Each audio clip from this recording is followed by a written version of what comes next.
significant changes really facing us in the coming decade is just money. I mean, I don't think anyone would necessarily suggest that within a couple of years we're going to be back to the relative affluence that we were a few years ago.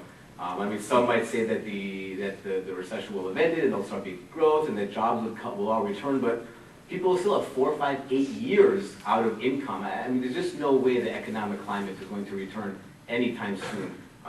I'm not an economist, but I think I feel pretty safe saying that.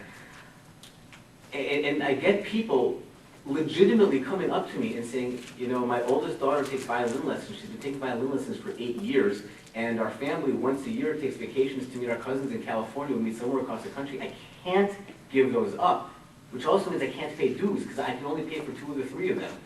And most people don't say that with any kind of disingenuity. Right? Most people aren't looking to get something for free, at least in my experience. But it's a real issue, right? I can't pay dues because one kid has violin lessons and we have a family vacation that we take each year with our cousins in California.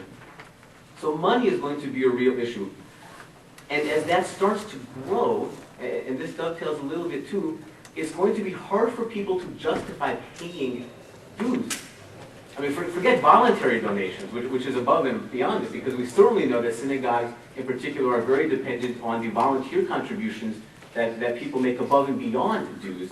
So let alone the volunteer contributions, but even just the ideas of why should I pay X thousands of dollars to join a synagogue when I can get that elsewhere for free?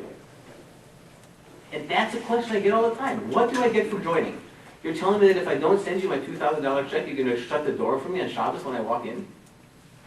Right? Or I can go have a bar bat mitzvah. The shul down the street will let me join at a fraction of the cost for the year. We'll celebrate there. You know they're never coming back to my place.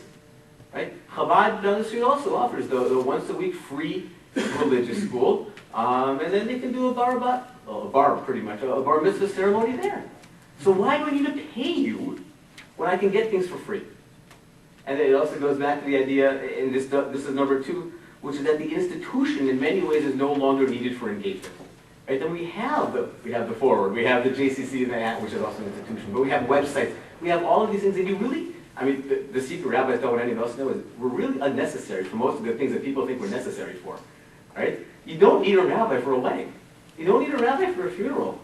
And as the idea continues to emerge that the institution is no longer necessary to live a fulfilled and full Jewish life, that only heightens the question of why do I need to pay to be here?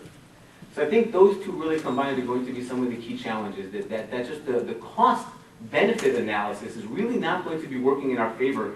I'll speak to synagogues, I don't want to speak to institutions that broadly, but certainly in synagogues the cost-benefit analysis is really going to start working against us, compounded with the fact that as an institution, there's much less necessity for an institution to create a full and a fulfilled Jewish life, I think, than there was in the previous decades.